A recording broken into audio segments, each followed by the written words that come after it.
ఒకసారి భగీరథ్ మీద ఎలాంటి కేసులు నమోదయ్యాయి ఒకసారి కేస్ షీట్ చూద్దాం. భగీరథ్ పై బిఎన్ఎస్ 74, 75 సెక్షన్లు, అలాగే పిల్లలపై లైంగిక నేరాల నుంచి రక్షణ చట్టం, అదేవిధంగా సెక్షన్ 11 రెడ్ విత్ 12 కింద క్రిమినల్ కేసులు, అలాగే బాధితురాలి వాంగ్మూలం ఆధారంగా పోక్సో కేసు, అలాగే భగీరథ్ తనపై లైంగిక దాడి చేశారంటూ బాధితురాలి ఫిర్యాదు, ఇవన్నీ నమోదయ్యాయి. ఇక మే 9న బండి భగీరథ్పై ఫిర్యాదు అందింది, ఎఫ్ఐఆర్ నమోదైంది.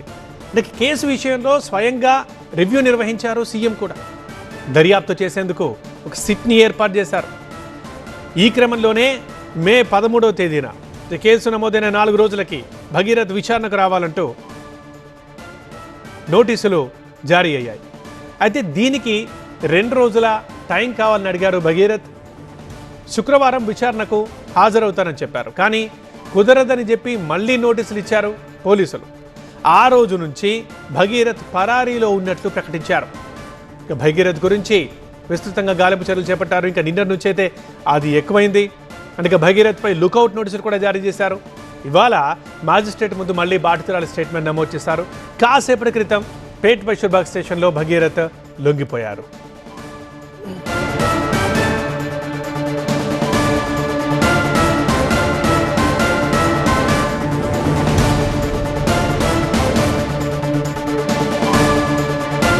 దేశవ్యాప్తంగా సంచలనం సృష్టించిన బండి భగీరథ్ కేసులో కీలక పరిణామం చూస్తున్నాము. భగీరథ్ ఎట్టకేలకు పోలీసులకు లొంగిపోయారు.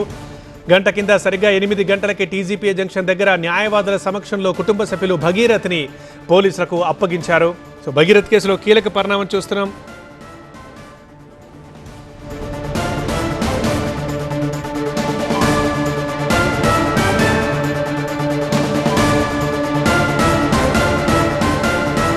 మా కరెస్పాండెంట్ రంజిత్ లైవ్లో ఉన్నారు, ఒకసారి మాట్లాడదాం.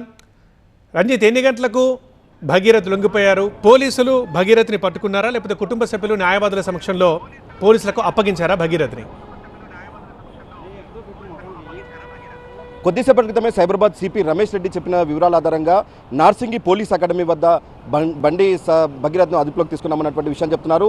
అక్కడి నుండి ప్రస్తుతం ఓఆర్ఆర్ మీదుగా అతన్ని పేట్ బషీరాబాద్ పోలీస్ స్టేషన్ తరలిస్తున్నారు. మరి కాసేపట్లోనే పేట్ బషీరాబాద్ పోలీస్ స్టేషన్కి ఇక్కడ తరలించిన తర్వాత ఇక్కడ నుండి వైద్య పరీక్షల నిమిత్తం హాస్పిటల్ తీసుకెళ్లనున్నారు. ఆ తర్వాత అక్కడ నుండి మేడ్చల్లో ఉన్నటువంటి మెజిస్ట్రేట్ నివాసానికి కూడా తీసుకురానున్నారు. ఇప్పటికే బండి సంజయ్ కూడా వివరణ ఇచ్చారు. ఏదైతే బండి భగీరథ్ను తమ పోలీసులకు అప్పచెప్తున్నామన్నటువంటి విషయాన్ని చెప్పారు. కానీ సైబరాబాద్ సిపి మాత్రం నార్సింగి పోలీస్ అకాడమీ వద్ద అతన్ని అరెస్ట్ చేశామన్నటువంటి విషయాన్ని చెప్తున్నారు. సో ప్రస్తుతం పోలీసులు పేట్ బషీరాబాద్ పోలీస్ స్టేషన్ వద్ద కూడా భారీగా పోలీసులను మోహరించారు. మరోవైపు అక్కడ పేట్ బషీరాబాద్ పోలీసుల ఎదుట ఆయన తీసుకొచ్చిన తర్వాత అక్కడి నుండి నేరుగా వైద్య పరీక్షల నిమిత్తం పంపనున్నారు. కుత్బుల్లాపూర్లో ఉన్నటువంటి ప్రభుత్వ ఆసుపత్రికి తీసుకెళ్లి అక్కడ వైద్య పరీక్షలు నిర్వహించనున్నారు. ఆ తర్వాత మేడ్చల్లో ఉన్నటువంటి మెజిస్ట్రేట్ నివాసానికి తీసుకున్నారు. ఇప్పటికే బాధితురాలికి సంబంధించి 164 కింద స్టేట్మెంట్ రికార్డ్ చేశారు. ఈరోజు మధ్యాహ్నం ఆమె స్టేట్మెంట్ రికార్డ్ చేసిన తర్వాత ఇప్పటికే 3 సార్లు స్టేట్మెంట్ రికార్డ్ చేశారు. పోక్సో కేసులో 3 సార్లు స్టేట్మెంట్ రికార్డ్ చేశారు. ఏదైతే మొదటిసారి ఎఫ్ఐఆర్ ఇచ్చిన తర్వాత పేట్ బషీరాబాద్ పోలీసులు బాధితురాలికి సంబంధించి స్టేట్మెంట్ రికార్డ్ చేశారు. ఆ తర్వాత భరోసా సెంటర్లో రికార్డ్ చేశారు. ఇప్పుడు మెజిస్ట్రేట్ ముందు కూడా ఆమెకు సంబంధించి 3వ స్టేట్మెంట్ రికార్డ్ చేశారు. వీడియోగ్రఫీ కూడా చేశారు. సో ఇప్పుడు ఇదంతా కూడా బండి భగీరథ్కి సంబంధించిన వాటి విషయంలో ఒకవైపు డీసీపీ కూడా చెప్తుంది, మొత్తం 9 ప్రత్యేక బృందాల ద్వారా కూడా నిందితుల కోసం గాలిస్తున్నామన్నటువంటి విషయాన్ని చెప్తున్నారు. కానీ నార్సింగి పోలీస్ అకాడమీ వద్ద తమ అదుపులోకి తీసుకున్నాం, మరి కాసేపట్లోనే అక్కడ నుండి పేట్ బషీరాబాద్కి తీసుకొస్తున్నామన్నటువంటి విషయాన్ని చెప్తున్నారు. సో ఒక అరగంట నుండి గంట వ్యవధిలోనే పేట్ బషీరాబాద్ పోలీస్ స్టేషన్కి బండి సాయి భగీరథ్ని తీసుకురానున్నారు. ఆ తర్వాత ఇక్కడ నుండి నేరుగా వైద్య పరీక్షలు, ఆ తర్వాత మెజిస్ట్రేట్ నివాసంలో బండి సాయి భగీరథ్ను ప్రొడ్యూస్ చేయనున్నారు. రంజిత్, ఇప్పటికీ భగీరథ్పై ఏ కేసులు నమోదై ఉన్నాయి, వాటి వివరాలు ఏంటి, యాజ్ పర్ లా ప్రొసీడింగ్స్ ఎలా ఉండబోతున్నాయి అందులో? అంటే బండి సాయి భగీరథ్పై పోక్సో కింద కేసు నమోదు చేసిన తర్వాత కూడా అతను అబ్స్కాండింగ్లో ఉన్నాడన్నటువంటి విషయాన్ని చెప్తున్నారు. అయితే కేసు నమోదైన తర్వాత కూడా పోలీసులు ఇప్పటికే బాధితురాలికి సంబంధించి 3 సార్లు స్టేట్మెంట్ రికార్డ్ చేశారు. మరోవైపు ఈ కేసులో నిందితుడు ఉన్నటువంటి బండి సాయి భగీరథ్కి నోటీసులు కూడా జారీ చేశారు. సో మొదటిసారి కూడా అతను 14వ తేదీ విచారణకు హాజరు కావాలని చెప్తే అతను మరో రోజు వివరణ వచ్చి పోలీసుల ఎదుట హాజరవుతానని చెప్పారు. కానీ ఆ రోజు కూడా ఆయన పోలీసుల విచారణకు రాలేదు.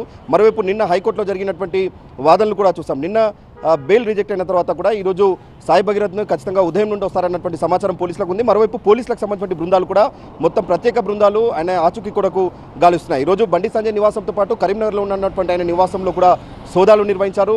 ఆ తర్వాత కొద్దిసేపటి క్రితమే బండి సాయి భగీరథ్ను పోలీసులకు తమ న్యాయవాదుల సమక్షంలో అప్పచెప్తున్నాం అన్నటువంటి విషయాన్ని స్వయంగా బండి సంజయ్ చెప్పారు. కానీ సైబరాబాద్ సిపి మాత్రం నార్సింగి పోలీస్ అకాడమీ వద్ద అతన్ని అదుపులోకి తీసుకున్నామన్నటువంటి విషయం చెప్తున్నారు. సో అక్కడ నుండి ఇప్పుడు పేట్ బషీరాబాద్ తీసుకురావడానికి ఒక గంట సమయం పడుతుంది. సో అక్కడ నుండి ఇక్కడికి తీసుకొచ్చిన తర్వాత మెజిస్ట్రేట్ నివాసం వైద్య పరీక్షల తర్వాత మెజిస్ట్రేట్ నివాసంలో హాజరుపరచనున్నారు. సో ఇప్పటికే బాధితురాలకి సంబంధించిన స్టేట్మెంట్ కూడా పూర్తయింది. సో ఇక్కడ మొత్తం అన్ని రకాల కూడా ఎవిడెన్స్ అనేది పోలీసులు కలెక్ట్ చేస్తూ వస్తున్నారు. మరోవైపు సీన్ ఆఫ్ అఫెన్స్కి వెళ్ళి పంచనామా కూడా నిర్వహించారు. కుత్బుల్లాపూర్ ఎంఆర్ఓ సమక్షంలో కూడా అక్కడ సీన్ ఆఫ్ అఫెన్స్లో జరిగినటువంటి మొత్తం ఇన్సిడెంట్ ఏవైతే బాధితురాలు ఇచ్చిందో వాటి ఆధారంగా కూడా పోలీసులు పంచనామా కూడా పూర్తి చేశారు. మరోవైపు 164 స్టేట్మెంట్ బాధితురాలకి సంబంధించిన స్టేట్మెంట్ని కూడా రికార్డ్ చేశారు. సో ఫర్దర్గా ఒకవైపు నిందితుడి కోసం గాలిస్తున్నాయి, మరోవైపు పోలీసులు కేసులో ఉన్నటువంటి విక్టిమ్కి సంబంధించిన స్టేట్మెంట్ కావచ్చు, మిగతా ఫార్మాలిటీస్ అన్ని కంప్లీట్ చేశారు. సో ఇప్పుడు బండి సాయి భగీరథ్ను ఇక్కడ నుండి అంటే ఓఆర్ఆర్ మీదుగా తీసుకొస్తున్నారు కాబట్టి మరో అరగంట నుండి గంట వ్యవధిలోనే పేట్ బషీరాబాద్ పోలీస్ స్టేషన్కి తీసుకున్నారు. మరోవైపు పేట్ బషీరాబాద్ పోలీస్ స్టేషన్ వద్ద కూడా భారీగా పోలీసులు మోహరించారు. ఎందుకంటే బండి సాయి భగీరథ్ ఈరోజు ఉదయమే లొంగిపోతాడన్నటువంటి సమాచారంతో ఉదయం నుండి పెద్ద ఎత్తున పోలీస్ బలగాలను మోహరించారు. కానీ ఇప్పుడు నార్సింగి పోలీస్ అకాడమీ వద్ద అదుపులోకి తీసుకున్న తర్వాత అక్కడ నుండి ఓఆర్ఆర్ మీదుగా తీసుకొస్తున్నారు కాబట్టి ప్రస్తుతం పేట్ బషీరాబాద్ పోలీస్ స్టేషన్ వద్ద ఎలాంటి ఉద్రిక్త పరిస్థితులు తావు లేకుండా ప్రస్తుతం భారీగా పోలీస్ బలగాలను అక్కడ మోహరించిన పరిస్థితి అయితే కనిపిస్తూ ఉంది. ప్రస్తుతం మనం మెజిస్ట్రేట్ నివాసం వద్ద ఉన్న మెజిస్ట్రేట్ నివాసానికి కూడా ఇక్కడ పోలీసులు చేరుకున్నారు. ఇక్కడ కూడా మెజిస్ట్రేట్ నివాసానికి అంటే నేరుగా మెజిస్ట్రేట్ నివాసానికి తీసుకొస్తారన్నటువంటి ఒక సమాచారం కూడా మొదట ఉంది. కానీ బండి సాయి భగీరథ్ను మాత్రం పోలీస్ అకాడమీ వద్ద అదుపులోకి తీసుకున్నామన్నటువంటి విషయం ప్రస్తుతం సైబరాబాద్ సిపి చెప్తున్నారు. కాబట్టి అక్కడ నుండి నేరుగా పేట్ బషీరాబాద్ పోలీస్ స్టేషన్ తీసుకొచ్చి అక్కడ నుండి వైద్య పరీక్షల తర్వాత మెడ్చల్లో ఉన్నటువంటి మెజిస్ట్రేట్ నివాసానికి బండి సాయి భగీరథ్ని తీసుకురానున్నారు. రైట్ రంజిత్, మరిన్ని అప్డేట్స్ కోసం మళ్ళీ మిమ్మల్ని కాంటాక్ట్ చేస్తాం. మొత్తానికి బండి భగీరథ్ కేసులో కీలక పరిణామం చూస్తున్నాం. భగీరథ్ని పోలీసులకు అప్పగించారు కుటుంబ సభ్యులు. కొద్దిసేపటి క్రితం అంటే 8 o'clock టీజీపీ జంక్షన్ దగ్గర అక్కడ అప్పగించారు. అది న్యాయవాదుల సమక్షంలో పోలీసులకు భగీరథ్ని అప్పగించారు.